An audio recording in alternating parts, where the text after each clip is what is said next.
Este video es para terminar ya con la mentirita del bloqueo. De que pobrecito Cuba, Cuba está bloqueado, Estados Unidos no lo deja, que venda, que compre a otros países, pobrecito el gobierno de Cuba. Ya.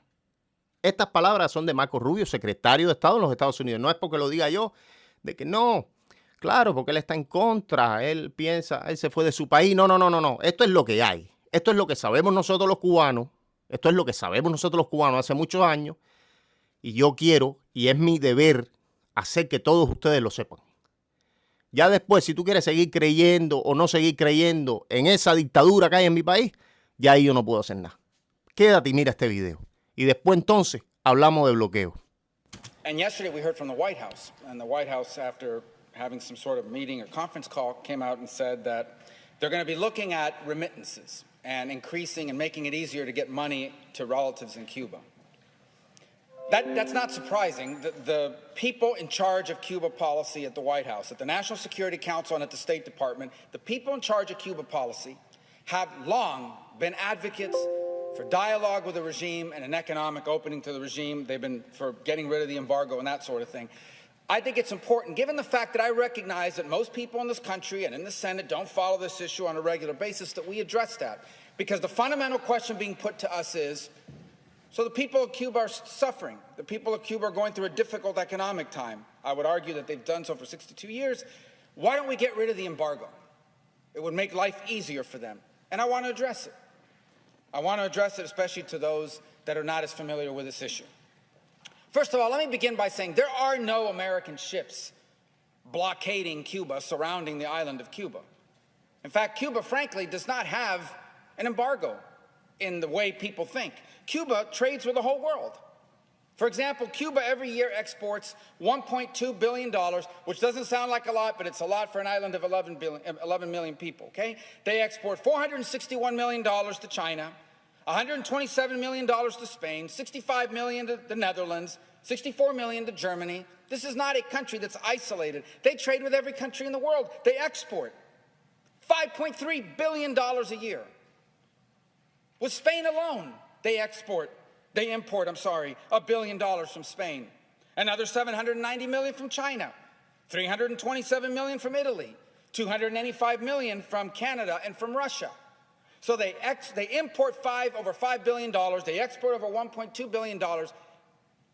Cuba is not isolated. They trade with every country. This regime trades with virtually every country on the planet.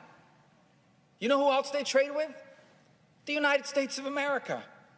Cuba trades with the United States of America. They import almost $280 million a year, almost as much as they do with Canada and Russia. And no one accuses Canada and Russia of having a blockade on Cuba. 66% of the chicken that's eaten in Cuba, which is the staple protein in Cuba, comes from the United States. Half their soybeans come from the United States.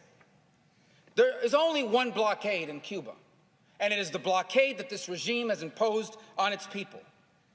Now, yesterday, the president announced, or the White House announced, they're going to stand up some remittances group to try to figure out how do we make it easier for relatives to send money to their relatives on the island of Cuba.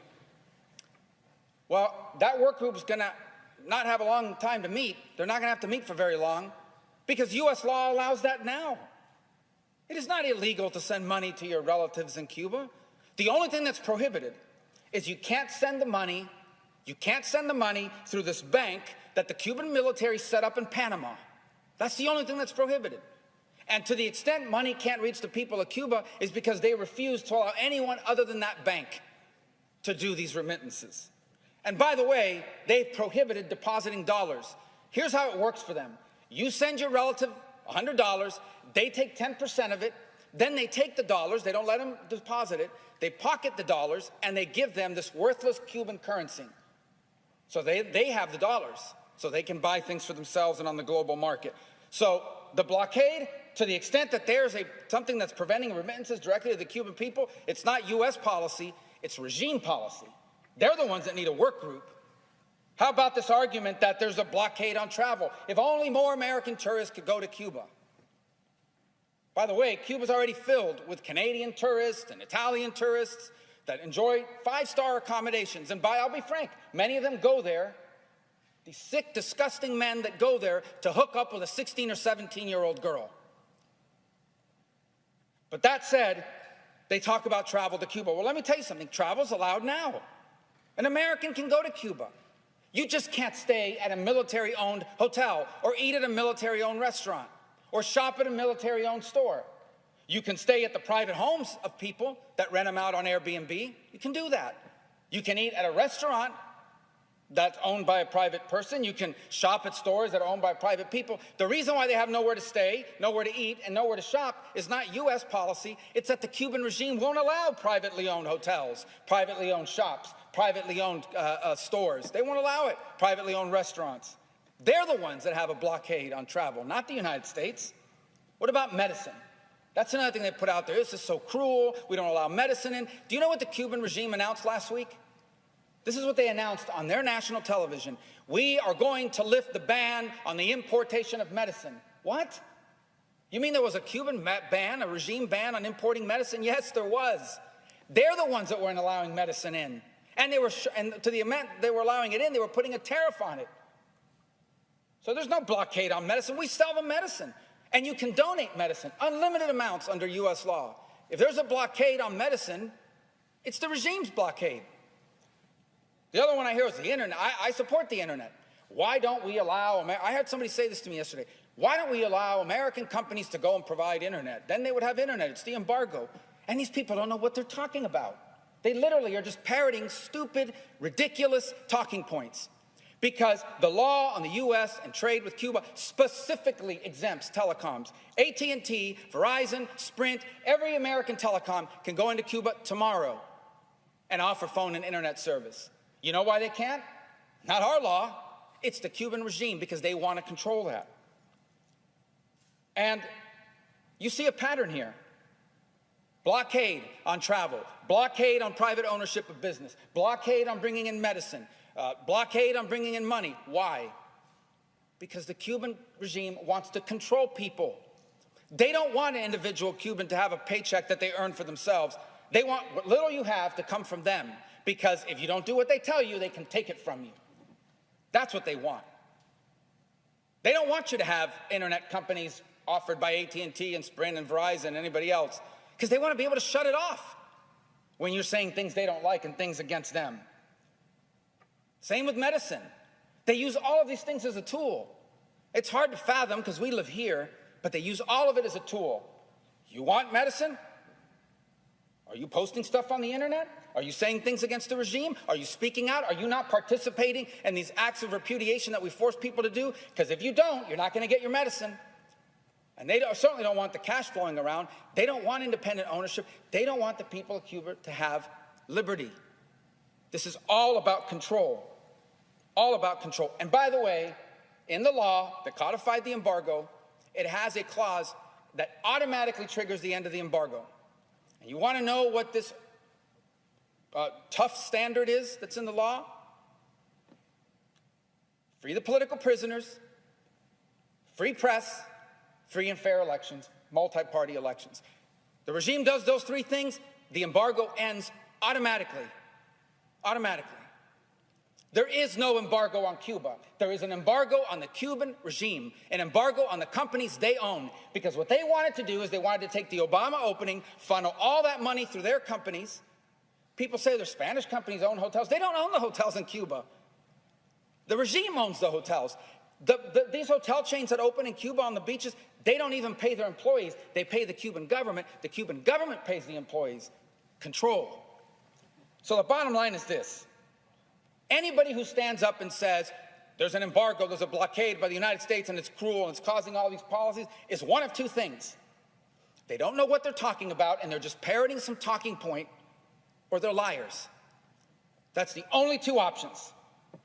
This is not about an embargo. The people of Cuba did not take to the streets, did not have their head cracked open, did not have their kids arrested and put in jail. Mothers who tomorrow plan to march in Cuba because they don't know where their children are. Arrested, they don't know where their kids are. They broke into homes, they grabbed 16-year-old boys, they gave them a bat, they said, you're going halfway across the country to beat people up in the street.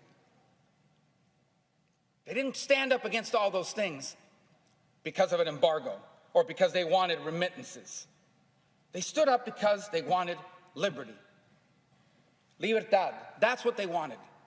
That's what they're telling us. Why don't we listen to them? They told us what they want. They want libertad, they want liberty. And if there are any people on this earth that should understand that, it should be Americans. Yo no tengo que decir más nada aquí, ¿verdad? Aquí yo no tengo que decir más nada, yo no tengo que decir que... Ahí está dicho todo. Todas las dudas que tú tenías que si Cuba le puede vender a este país, a este, libremente. Incluso que uno de sus principales socios comerciales es los Estados Unidos. Bueno, ya, que ¿para qué voy a repetir yo lo que ya todo el mundo pudo ver? ¿Para qué voy a repetir ya?